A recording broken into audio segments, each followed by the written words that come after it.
سوال یہ میں کرنا چاہتا ہوں، ہاتھ جوڑ کر گزارش ہے کہ عوام کے مال اور جان اور حقوق کا تحفظ یہ خلیفۃ المسلمین کی ذمہ داری ہوتی ہے۔ خلیفہ سے مراد آپ حاکم لے لو، عوام کے مال جان اور حقوق کا تحفظ یہ خلیفۃ المسلمین نے کرنا ہوتا ہے۔ تعجب یہ ہے کہ آپ خلیفہ اول بلا فصل مولا علی کو مانتے ہو اور اعتراض صدیق اکبر پہ کرتے ہو۔ نہیں سمجھ آئی؟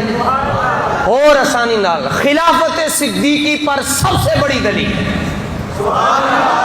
سب سے بڑی دلیل خلافت صدیقی پر یہ ہے کہ سیدہ طیبہ طاہرہ حضرت سیدہ فاطمۃ الزہرا رضی اللہ تعالیٰ عنہ اپنے شوہر نمدار حضرت مولا علی کے ہوتے ہوئے صدیق اکبر کی بارگاہ میں گئیں۔ وہ ان کا جانا ہی اس بات کی دلیل ہے کہ صدیق دا پہلا نمبر کا تشریف لے جانا اس بات کی دلیل ہے کہ آپ بھی کہتی تھی کہ خلیفۃ المسلمین وہ سیدنا ابو بکر صدیق رضی اللہ عنہ۔ کہتے نہیں یہ بات نہیں جی۔ میں نے کہا چلو آگے۔ کہتے ہیں جی پھر بھی غصب ہوا جی۔ میں نے کہا علی پاک کا تعارف کیا؟ کہتے ہیں شیر خدا، اللہ کے شیر ہیں۔ میں نے کہا ہو خدا کا شیر اور یقیناً ہے، اور ساتھ ہو مشکل کشا، ہمارے تو ہیں جناب، ان کے نہیں ہیں کیونکہ ان سے تعلق ہی کوئی نہیں، ان کا شجرہ ہی منفصل ہے، منقطع ہے، متصل ہے ہی نہیں، ہمارے تو مشکل کشا ہیں۔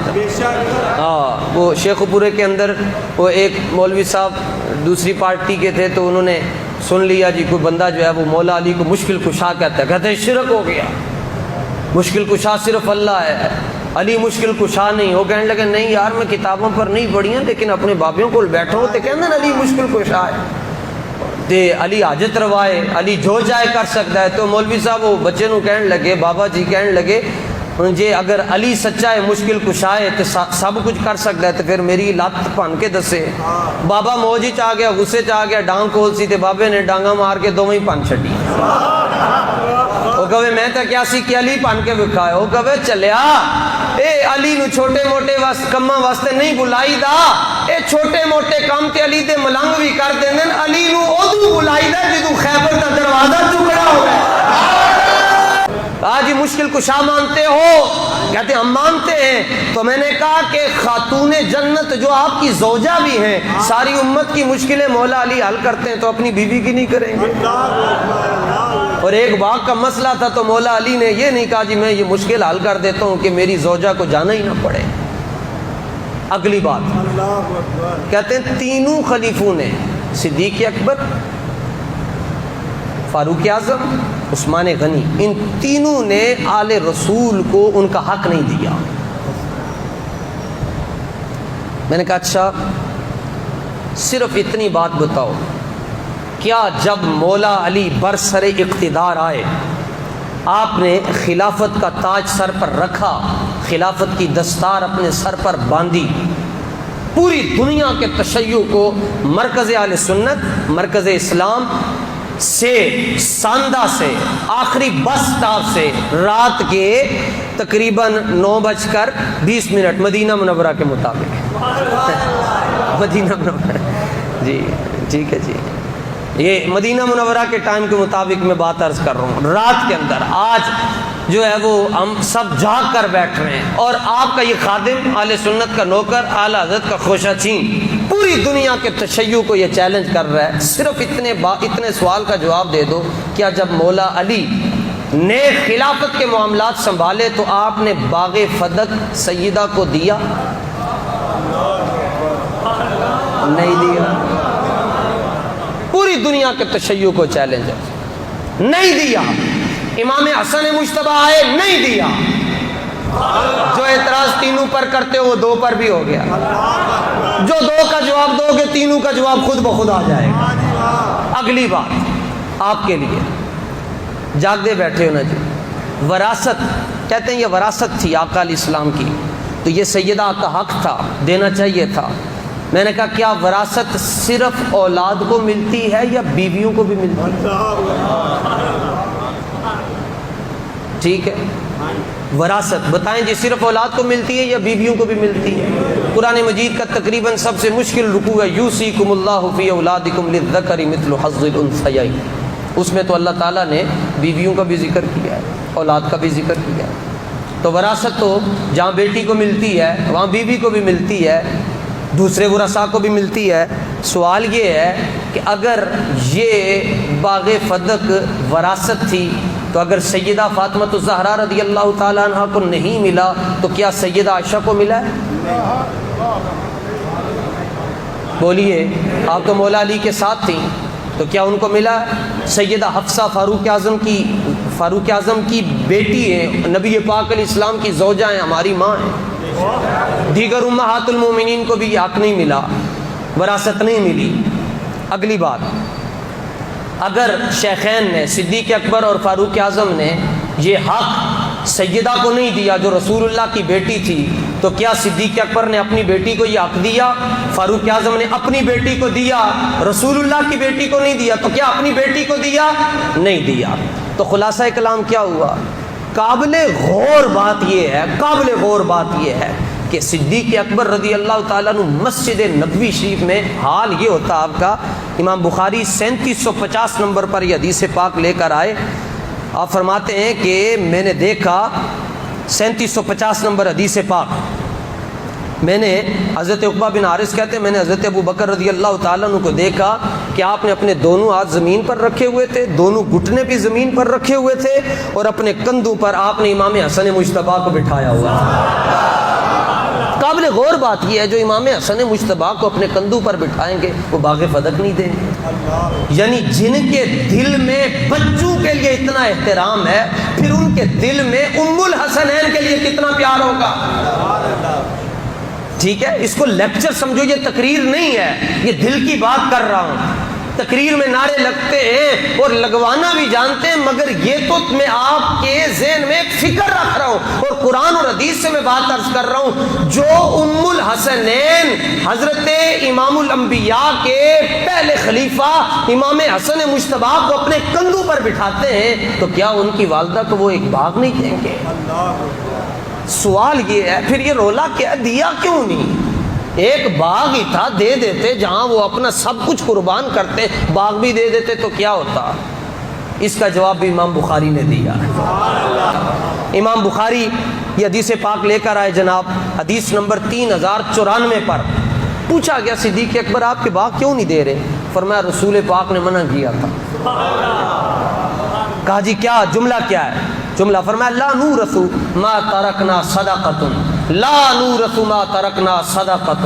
اے سنیو یہ جملے یاد رکھنا، 3094 نمبر پر یہ حدیث پاک ہے۔ امام بخاری رحمۃ اللہ تعالی علیہ نے اس کو ذکر کیا، اور کتاب فرد الخمس کے اندر اس کو ذکر کیا، لا نورث ما ترکنا صدقۃ۔ آقا علیہ السلام نے فرمایا ہم انبیاء ہیں، انبیاء کی جماعت ہے، اور جو انبیاء کی جماعت ہوتی ہے وہ دنیا کی وراثت میں نہ کسی کے وارث بنتے ہیں نہ کسی کو اپنا وارث بناتے ہیں۔ حدیث سن کے تو بول دو نا،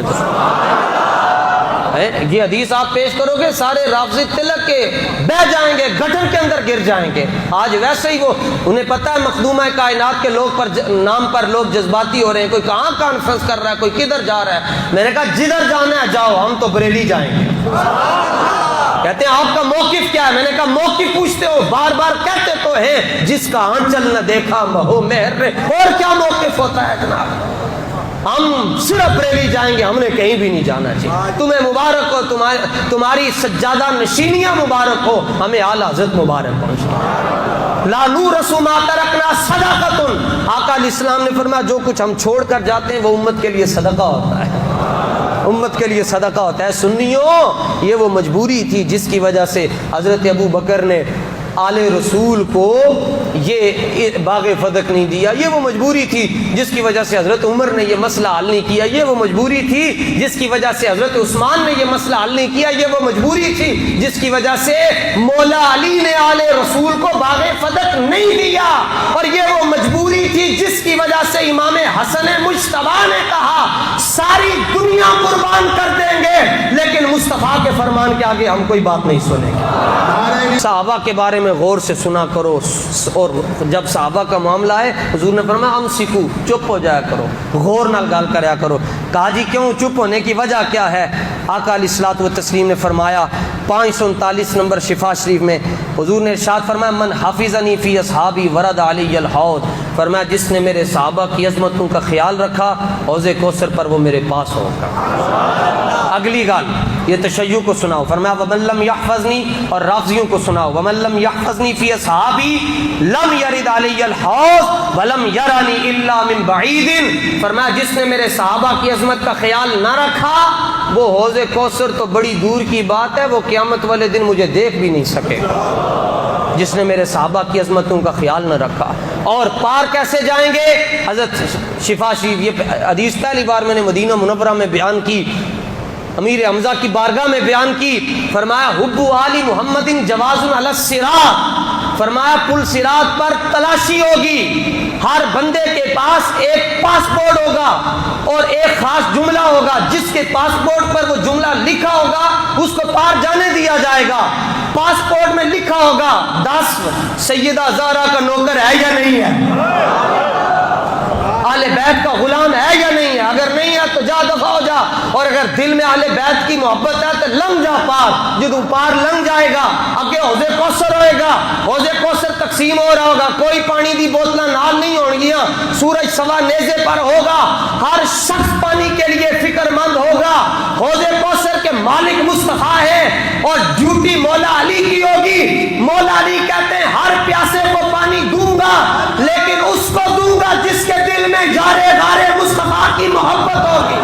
امام زین العابدین رضی اللہ تعالیٰ عنہ کے پاس ایک ماتمی آ گیا، کہنے لگا کہ ما کان منزلت ابی بکر و عمر من النبی صلی اللہ علیہ وآلہ وسلم، دیکھو یہ آپس میں کیسے کہ ان کا اتحاد کیسا ہے، آپس میں یہ کیسے جڑے ہوئے ہیں آپس میں۔ کہنے لگا حضرت ابو بکر اور حضرت عمر کا مقام رسول اللہ کی بارگاہ میں کیا تھا، ما کانا کیا تھا، بات کر رہا ہے علی مولا مشکل کشا کے بیٹے سے، فاطمی سید سے بات کر رہا ہے جن کے صدقے سے پوری کائنات میں آج سادات چل پھر رہے ہیں، سارے سادات حضرت امام زین العابدین سے آگے چلے ہیں، کیونکہ واقع کربلا میں صرف آپ بچے ہیں، باقی تو سب شہید ہو گئے، حضور کی نسل مبارک آپ سے چلی۔ کہنے لگا اتحاد کی باتیں کرتا تھا نا جی، کہنے لگا حضرت ابو بکر اور حضرت عمر کا مقام رسول اللہ کی بارگاہ میں کیا تھا؟ آپ نے فرمایا مدینہ شریف گیا ہیں، کہنے لگا گیا لیکن اندر جانے دی اجازت کوئی نہیں، کہ اندر تے جا نہیں سکتے، موزی باب السلام سے اندر نہیں جا سکتا، شاید کہ اتر جائے تیرے دل میں میری بات، انداز بیاں گرچہ شوق نہیں ہے، شاید کہ تیرے دل میں اتر جائے میری بات۔ باب السلام سے اندر موزی نہیں جا سکتا ہے جی، موزی دا تو پتہ چلنا سارے نو ہونا چاہیے نا۔ کہتے ہیں بس جی 10 دن جو ہے وہ سبیل لگا لو، ماتم کر لو، تو ہم غم حسین، ہم حسینی ہیں۔ میں نے کہا حسینی بننے کے لیے 10 دن سبیل پلانا ضروری نہیں ہے، حسینی بننے کے لیے صدیق اکبر اور فاروق اعظم کا غلام بننا پڑتا ہے۔ آپ نے فرمایا جاتے اندر سکتے نہیں، اچھا کیوں نہیں جا سکتے جی؟ کیونکہ وہ روکتے تو نہیں ہیں مدینہ شریف والے کسی کو اندر جانے سے، انہوں سرکار نہیں جان دیتے۔ کیوں نہیں جانے دیتے؟ فرمایا جب غار ثور میں صدیق اکبر تھے، میں آرام کر رہا تھا تو صدیق نے ادھر موزی نہیں آنے دیا، ہم مدینے میں نہیں آنے دیں گے۔ ذلت میں آپ باہر سے ہو کر واپس آ جاتے ہیں۔ تو حضرت امام زین العابدین نے تعریف فرمائی، فرمایا گئے ہو؟ کہنے لگا جی جی، فرمایا اندر تو نہیں گیا ہوئے گا؟ کہنے لگا نہیں جی، لیکن تسی دسو میرے گل شاید سمجھ آ جائے۔ آپ نے فرمایا ما کان من سے، اس نے پوچھا حضرت ابو بکر اور حضرت عمر کا مقام رسول اللہ کی بارگاہ میں کیا تھا؟